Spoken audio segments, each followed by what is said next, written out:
Okay, so let's get straight down to work. We were looking at Tosfos and Tosfos' reading of the Gemara, which I chose to do ahead of Rashi's reading the Gemara, simply because it was Tosfos is in a sense a good foil from which to see what Rashi isn't doing. So the Gemara told us that the reason you are potter, Rava told us, the reason you are exempt, you are potter from killing the Chilazon in the process of extracting the dye is because you are misasek. Then the Gemara says, surely it's a psik ratio, it will definitely die.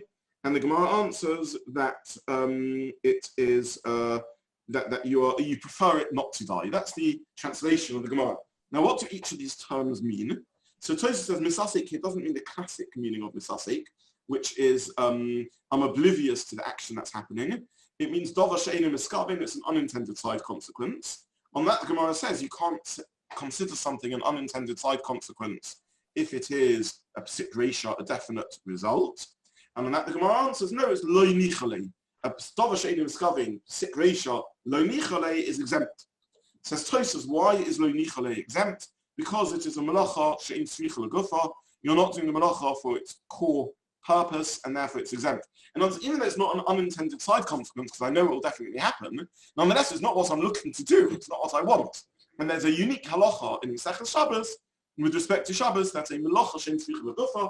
Melacha is not enough that I do the melacha. I have to do the melacha for the specified reason. That it is, for the reason specified in the Torah, the intended purpose, the specific purpose of the melacha. So says Tosfos in his reading of the Gemara. Now, there's 2 points that need to be mentioned in Tosfos. There's many points really need to be mentioned in Tosfos, but two that we're going to focus on. The first is Tosfos is a lav dafka reading of the Gemara. The Gemara says misasek, and Tosfos says it really means davar she'eino miskavin. It's a little bit of a kvetch, a little bit of a pushed or forced reading in the Gemara. Nonetheless, this is what Tosfos says. This is how Tosfos reads the Gemara. The second point, which has massive halachic implications, is that Tosfos doesn't really believe that there is a concept of lo nichale. Lo nichale doesn't mean, again, we are familiar with the idea of davar she'eino miskavin. Davar she'eino miskavin, an unintended side consequence, according to Rabbi Shimon, is mutter on Shabbos. We're also familiar with the idea that a psik ratio, if it's a definite result, you can't claim it's an unintended side consequence. It's inherent in the action I'm doing, and therefore it would be chayiv. That's called mechavim. That's called intended if you know it will definitely happen. And then we know that if it's a psik ratio, that lo nichale, then perhaps it's mutter. It's certainly not chayiv. Why would it not be chayiv? Well, one answer is that lo nichale reverts it to davar she'eino miskavin, to an unintended side consequence. And therefore it gets back to Rabbi Shimon's core halacha that it is mutter. An alternative explanation is no, it's still an intended side consequence, but it becomes a melacha she'ein tzricha legufa. It's a melacha that you're not doing for its intended purpose. Now this is a machlokus rishonim that rages across the whole of this important area of Hilchos Shabbos. The view that the exemption of lo nichale is because of melacha she'ein tzricha legufa is Tosfos' view, and one of the primary sources is our Tosfos here in the Sugya.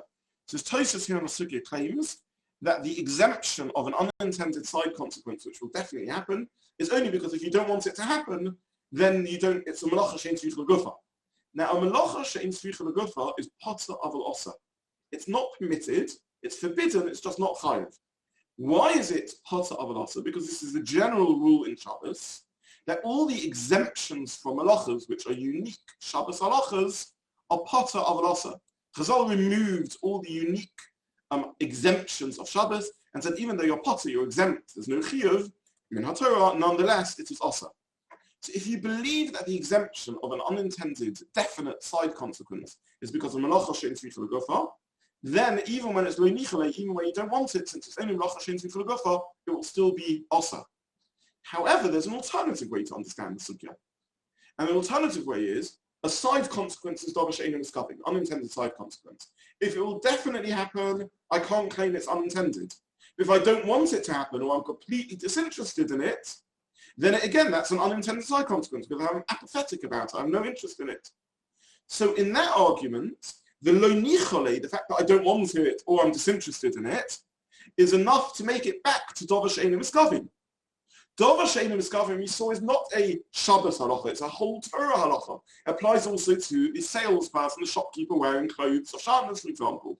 If it's a whole Torah halacha, it would be mutter, not pata avalasa. The rule that every time on Shabbos we say something is pata, we say it's pata avalasa, is a Shabbos rule. If Dover She'einu Miskavin is a kol ha-Torah kula rule, is a general rule in the whole Torah, then Dover She'einu Miskavin, Sikreisha, Lenichale, would be mutter. So just to summarize, there's two ways of conceptualizing the flow of the concept. Besides how Tosfos is reading the flow of our sugya, Tosfos is reading our sugya difficult in the language of Misasik, as saying this is an unintended side consequence. On the Gemara says, how can you say it's unintended? It will definitely happen. And then the Gemara answers, no, it's lo nichale. Tosfos translates that as therefore it's a melacha shein tzricha l'gufa, a unique Shabbos halacha, that with melachos they have to be done with specific intentions in mind. Therefore, potter, yes, avalasa, it's still forbidden. The alternative understanding of lo nichale is that it means remains an unintended side consequence, in which case it is the exemption of the whole Torah. It's not a Shabbos halacha, it's a kol ha-Torah kula halacha, that it's an unintended side consequence and therefore is mutter. This view is ascribed in halachic literature to the view of the Aruch. So this has gone down in halachic literature as a machlokus between the Aruch and Tosfos. Who is the Aruch? The Aruch was an Italian Rishon who wrote a dictionary, very important dictionary of Talmudical terms, and very, very respected and important halachic work. We're talking about a very early Rishon. His name was Reb Nosson ben Yechiel, and he came from Rome, and he's a Rishon who lived in 1035 to the early 1100s. So we're talking about a Rishon who precedes the Bali Tosfos. He's in the era before the Bali Tosfos. He's even roughly equivalent to Rashi in his life, almost actually parallel, uncannily parallel to Rashi. So Rashi is 1040 to 1105, and he's 1035 to 1106, roughly similar life. Very, very important Rishon. Rabbeinu Nosson ben Yechiel from Rome, the author of the Aruch, this dictionary on the Gemara. And he defines and translates halachic and Gemara terms, very, very important for knowing many Aramaic terms that could have been lost otherwise. But in addition, he often explains concepts. And one of the concepts he explains is lo nichale, and he explains it very differently to Tosfos. And he's quoted by Tosfos. He's the bar plugta of Tosfos on this matter. His view is that, I'll say this anachronistically in wrong historical order, his view is Tosfos got it wrong. Tosfos, in saying that melachot shein tzricha l'gufa, is not the correct explanation. Lo nichale means it reverts to being a dovar she'eino miskavin, an unintended side consequence, and therefore it's absolutely mutter. It's not pata avalasa, and it's mutter. This is a machlokus that remains relevant to this day. An unintended side consequence, which definitely will happen, but I'm apathetic about, is this mutter or not chayav, but nonetheless also because of pata avalasa. And even though we call it a machlokus between Tosfos and the Aruch, it's actually a far more wide-ranging machlokus. There's the view of the Rambam, and the view of the Rosh, and the view of the Rif, and the view of the Ramban, and the Ritva, and the Rashba. Every Rishon ended up taking sides in this argument. So it's a very, very important machlokus. And I mention it because it has to be mentioned here, even though this is in a sense beyond the scope of the sugya, but it's one of the flashpoints in that machlokus. So to summarize, Tosfos is... So I just, Rabbi Zobin, I was just going to just emphasize, people maybe didn't realize the Tosfos view of melachot shein tzricha l'gufa is mentioned in the next Tosfot, I think, in the first line, isn't it? Yes, that's correct. Yeah, the explanation I'm giving of the Gemara is based on the two Tosfos combined. Yes. Yeah. Thank you for pointing out. Yeah, the full explanation of Tosfos is Tosfos v'va maschil tefei, and Tosfos v'va maschil misasik, and Tosfos v'va maschil tefei. Yeah, thank you for pointing that out. That's the two stages of the Gemara are addressed by Tosfos in the two two separate headings. Yeah. Okay, so this is Tosfos' reading of the sugya. That's what's really is going on over here. Is misasik with melacha shein tzricha l'gufa. Sorry, can I start? So according to Tosfos, if situation lo nichale revert to Malacha Shein Tzricha L'Gufa because it is it's not that you have to have the intention. It's got to be directly about the Malacha and not a side consequence. Why? How? Whatever is his difference between Davar Shein Miskavin and Malacha Shein Tzricha L'Gufa? That's not what we've had previously about the way it's done in the Mishkan and not the way it's done in the Mishkan. According to, so very, very important question, really, really important question. And I'm going to address half of it, but since you've asked it, I'll address the whole question. So there's two, let me put your question on hold for 3 minutes, and I'm going to say something else and I'll get back to your question. Tosfos argues that the flow of the Gemara, again, just so we don't lose sight of the flow of the Gemara, is that again, let's get back to our primary question, which is, why am I exempt for killing this Chilazon? Now, the Gemara says misasek. Tosfos says it can't mean misasek, because misasek is a din in melachos machshavos, and the rules of melachos machshavos, such as mekalkel and misasek, don't apply to chaburah, which is inherently a destructive melacha, and perhaps don't apply to havara, to burning also, and other inherently destructive melachas. So Tosfos says we can't be talking about misasek, because misasek is a melachos machshavos din. What does melachos machshavos mean again? Melachos machshavos is a word not found in Shabbos but in the Mishkan, but we learn Shabbos from the Mishkan, that this has to be a targeted and crafted, productive melacha.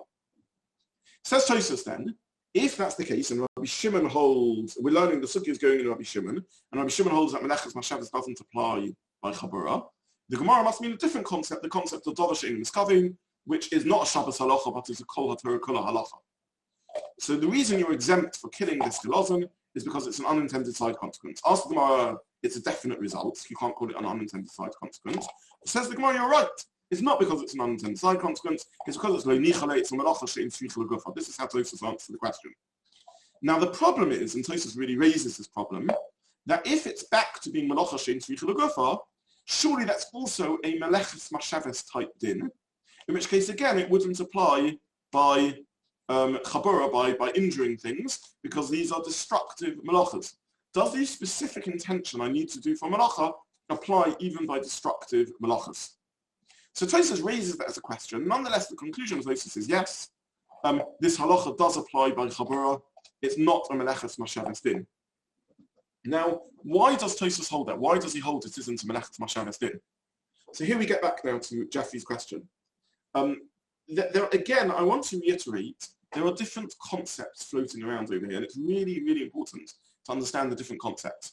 Misasek is when I am oblivious to the action that I'm doing. It's a completely side action. It's something I'm unaware of. I never knew it was happening. I thought I was picking up daffodils off the ground that fell from the vase, and it turned out I was plucking daffodils that were growing from the ground. I was completely unaware that I was doing plucking of these daffodils at all. That's misasek. I'm engaged in something completely different.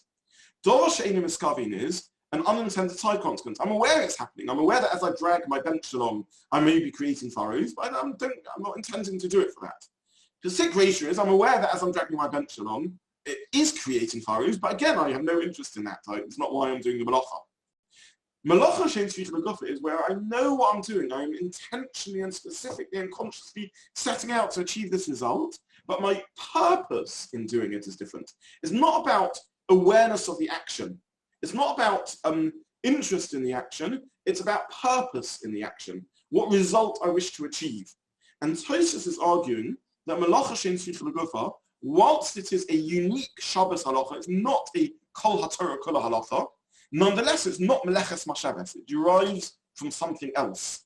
And therefore Tosfos says, I've solved the conundrum of the sugya by positing melacha she'in tzricha l'gufa, because it answers why it would be potter for killing the Chilazon, according to Rabbi Shimon, because this isn't, the purpose of killing the Chilazon is not to kill it, but for something else. Nonetheless, it doesn't get caught up in the trap of melachos machshavos, which is a principle that doesn't apply to chaburah, according to Rabbi Shimon, and because the derivation and the source of the concept of melacha she'in tzricha l'gufa is not melachos machshavos. Now, very beautifully and wonderfully, we have at this point have an opportunity to do chazara on something we discussed before because it's really intertwined with the previous discussion. Because I will remind you that there are two ways of understanding melachot she'ein tzricha legufa, and I printed these on the source sheet. Rashi says melachot she'ein tzricha legufa is whenever my purpose in doing the melachot is to remove a problem. So I catch a bee, not because I want to trap it, to use it for something, but because I don't want it to bother me. I don't want it here, not I do want it here. And that, says Rashi, is melachot she'ein tzricha legufa, when I'm doing a melachot, but my purpose isn't the right sort of purpose. Where would this halacha derive from? So Rashi tells us where it derives from. Melachas machshavas. Melachas machshavas is a targeted, purposeful melachah, in which I'm doing it for a creative achievement, positive achievement. Here I'm trying to remove the problem, not achieve something positive. I don't want the bee. I have no interest in the bee. I want the bee out of my way. That's melachot she'ein tzricha legufa. So according to Rashi, melachot she'ein tzricha legufa is not a good source in the sugya. If you're going to buy into Tosfos' question, the melachot she'ein tzricha legufa, if it's learnt from melachas machshavas, can't help the sugya work because chaburah doesn't have the rule of melachas machshavas, the melachot she'ein tzricha legufa doesn't in the least solve the problem because it's also a melachas machshavas halacha. However, Tosfos learns that the reason for melachot she'ein tzricha legufa, the concept of melachot she'ein tzricha legufa means I'm not doing it for the purpose for which it was specified in the Mishkan. That's not melachas machshavas. Even if I do it for a positive purpose, for a creative person, the chiddush of melachot she'ein tzricha legufa is I'm not chayav unless I do it for the same purpose as it was done in the Mishkan.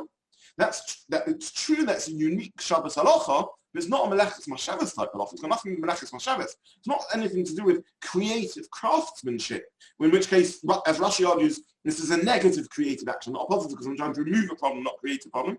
I'm doing it for a positive reason. Nonetheless, as Tosfos, I'm exempt, because I'm not doing it for the reason specified in the Mishkan. There's nothing to do with melachas machshavas. That's a different halacha of dumya le Mishkan. The melachos have to be done for the same reason as they were done in the Mishkan.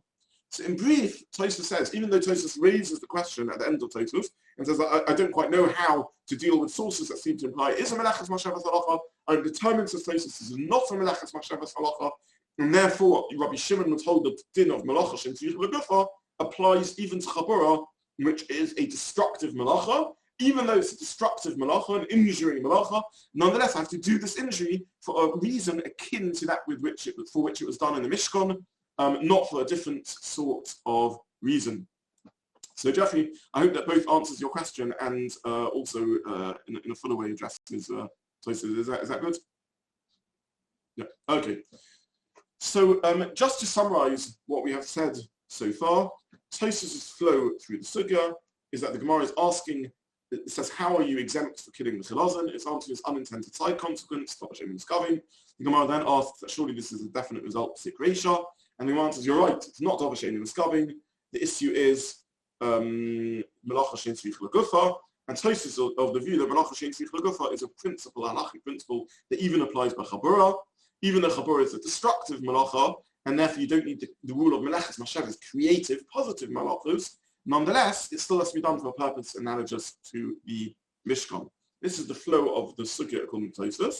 And as I said, as an aside, we see from Tosfos how he understands lo nichale, which has enormous halachic implications, because he understands that a definite side consequence, even where I don't want it, is considered an intentional act, and the only exemption is that my purpose in doing it is ein tzricha legufa, is not for one of the purposes in the Mishkan, and therefore Tosfos holds potter of halacha.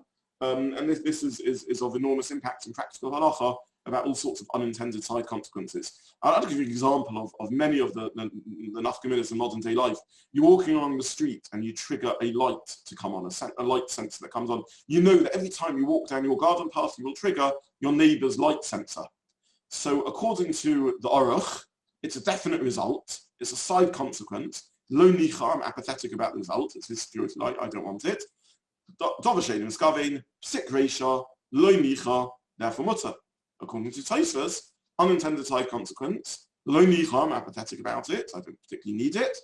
But Sik Reisha, the only allowance is melachot she'ein tzricha legufa. I'm not doing it for a particular purpose. I have no purpose in doing it. Therefore, it would be potter avol osa. So this is a very important, nafkamina, very important ramification in this debate. May I ask, is there a distinction between something which is a side consequence which is neutral and one which is actually bad for you? really, really important question, and we're going to come on to that. Tosfos is of the belief that neutral is enough to be an unintended side consequence. And the reason is because, as he says, it's really about melachot she'ein tzricha l'gufa. It doesn't matter whether I am apathetic or against the result. Either way, I'm not doing this for tzricha l'gufa, for a targeted purpose, and therefore it's enough to make me exempt, but not mutter. Can I also ask, if we're saying there's a distinction between the purpose it was achieved in the Mishkan, so how does that relate to Toldos, which aren't the exact melachot that was done in the Mishkan? So it's a very, very good question. This is one of the profound problems in Tosfos, and the probable answer is along the direction of what we've discussed before, that a Tolda is not a subcategory of an Av, but is its own melacha, subsumed in the heading of the Av, but an independent melacha, and therefore with its own set of purposes. And therefore we need to sort of adapt purposes to Toldos. You're absolutely right, Max. Right. Yeah, these are. I'm not intending to go into this whole issue of melachot she'ein tzricha l'gufa other than to make you aware of this machlokas, because it's an enormously complicated matter, and this sugya is overwhelming as it is. But as I said, this is very important in practical halacha. I'll point out just two further things just about this light sensor matter. The first point is there may be other allowances even according to Tosfos. I'm not here giving a psak halacha that according to Tosfos it would be part of halacha. There may be other stories about shinoi and things like that. In addition, if you do benefit from the neighbour's light, then this will not be considered as a davar she'ein miskavin, an unintended side consequence. Then you are neither against it, as per Paul's question, or apathetic and neutral. You want it. So if you fumble with the key in the key lock, and you're grateful to the neighbour's light for coming on, or you walk up your garden path and you are nervous about tripping and you're pleased that his light comes on when you walk past on Shabbos, then you're in much more dubious halachic territory, and you need to consult a competent halachic authority, as HaTsad would say, as soon as possible to discuss that situation. But in a case of apathy, then according to the Aruch, this would be mutter because it's a davar she'ein miskavin. It's true, it's a definite result, psik reisha. Nonetheless, it's lo nichale. You have no interest in it. Would the groma aspect of turning that light on make it more lenient? In general, not. Groma is indirect causation. Now, what defines indirect causation is a complex causation chain, and generally also a delayed result. In this case over here, the chain is neither sufficiently complex nor a delayed result. I'll give you an example of groma. Groma is where it's not something I do, it's I change the circumstance and then an outside force causes it to happen. So for example, I open an oven door, there's an inrush of cold air, which then triggers the thermostat. So it's really the inrush of cold air which is triggering the thermostat. I'm opening the door, which allows that to happen. In this case over here with the light sensor, it's the presence of me and my heat body or my movement, so if it's emotions, depending on how the light sensor works, which is directly causing it, and therefore groma would not be an applicable. Many thanks. Yeah. For that clarification. Okay, and as I said, it's these halachas which make Hilchos Shabbos really, really hard to paskin, because there's so many things you need to think through. You cannot answer these sorts of Hilchos Shabbos in a rush, because one always needs to think through. These concepts are so subtly different. We've mentioned groma, we mentioned misasek, we've mentioned davar she'ein miskavin, we mentioned melachot she'ein tzricha l'gufa. These are so, each concept needs to be really thought through with care when one's paskening a halachic differences. Okay, so this is the view of... To go back to Tosfos, just a couple of questions. First of all, he's going on about it be about chaburah. Is Natilat Neshama either not just shechita full stop, or at least a separate told nothing to do with chaburah? Is my first question. Second of all, you were in terms of it being a melachot she'ein tzricha l'gufa, if we're going, even if it's its own tolda, presumably they were extracting dye from a Chilazon, so surely it is absolutely melachot tzricha l'gufa, and the way it was done in the Mishkan. Okay, so I'm going to say three very brief responses to what you said. The first response is a non-response, in that we're going to look in more detail at what chaburah is when we look at right at the end of the sugya, when we get up to where Tosfos discusses what the netilas neshama is. When you're extracting blood from a chilazon, isn't there a netilas neshama in extracting the blood itself? So that's point number one. We'll look at this in more detail. Point number two is, points number 2 and 3 are that there's a logical error in what you're saying. Firstly, the relationship between an Av and a Tolda, as we said, is probably that of two separate melachas. Nonetheless, the reason why chaburah, so chaburah is injury, Netilas Neshama is let's say death, or removal of life completely. When we say that chaburah is a destructive melacha, and therefore the rules of melachas mashavas don't apply to it, like misasek and like makalkel, as Tosfos points out, then that would certainly apply to Netilas Neshama, which is a complete cessation of life. I'm saying with respect to tzricha legufa, there may be differences, as per Max's point, between the Av and the Tolda. But with respect to the issue of melachas mashavas, which is targeted constructive melacha, if the Gemara, if Rabbi Shimon is of the view that chaburah is destructive and therefore melachas mashavas doesn't apply, then in a sense one can take al v'chomer, how much more so Netilas Neshama this would also apply to, which is complete cessation of life. Number 3, and this is a really important point, I messed up in the sugya when I was learning it till I sort of clicked. Chilazon may be the example in the Mishnah of the Av Melacha of dying, of Tzeveya. It can't be the example in the Mishnah of the Av Melacha of Netilas Neshama, because the whole point of the Gemara is that you're not chayav for Netilas Neshama when you extract blood from the Chilazon. So it can't be the example. So where is there Netilas Neshama in the Mishnah, in the cessation of life in the Sheichet in the Mishkan? Other examples, like when you kill the animals to get their leather or to get their blood or whatever it is. But with Chilazon cannot be the primary source of the Av Melacha of Netilas Neshama. It can be the primary source of the Av Melacha of Tzeveya, but not the primary source of the Av Melacha of Netilas Neshama. So is that a slightly circular argument? We're saying the Gemara says it isn't Netilas Neshama, and therefore it can't be the example. But if it was actually something, why is the Gemara saying it isn't when it actually was something that was done for the Mishkan? That Netilas Neshama was, yes, it's normally a destructive act, but that is clearly something that was done for the construction of the Mishnah, of the Mishkan even, to get the Techelet. And so you're correct in a sense. The Gemara is not coming from nowhere. Or to remove the double negative, the Gemara is coming from somewhere. The Gemara starts off with the Brisa. The Brisa brings a machlokus between the Chachamim and Rabbi Yehuda about whether tzod Chilazon is chayiv 1 or 2. The Gemara asks a question on the Brisa: why aren't you chayiv for a third melacha, the melacha of Netilas Neshama? So the Gemara is coming from a Brisa which tells us you're not chayiv for Netilas Neshama. It's now trying to reverse engineer why not. Rava is not generating himself the theory that you're not chayiv for Netilas Neshama. He's simply saying, I see from the Brisa that Netilas Neshama is not one of the melachos. Where did the Brisa get it from? We're not told. You just see that the Brisa says it's not.